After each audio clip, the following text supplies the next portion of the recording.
Kakapagod kaya ngayong bakasyon. Sinabi mo pa. So, payag ka na? Hindi pa rin. Sige na. Gusto ko lang na may nag-good morning tuwing umaga sa akin.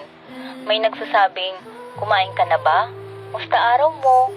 May nag-good night sa akin bago matulog. Sige na, please. Ayaw. Ayaw. Ayaw. Bakit ba ayaw mo? Huwag mong sabihin natatakot ka. Bakit ako matatakot? Ewan.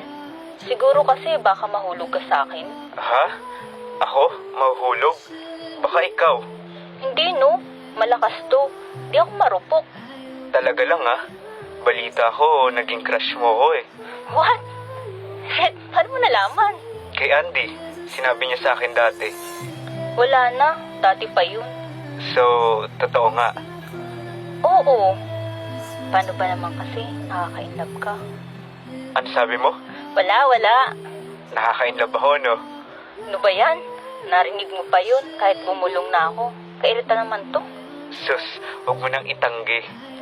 Wala. Basta matagal na yun. Teka, ano, payag ka na ba ha? Paano kung sabihin kong ayaw ko pa rin?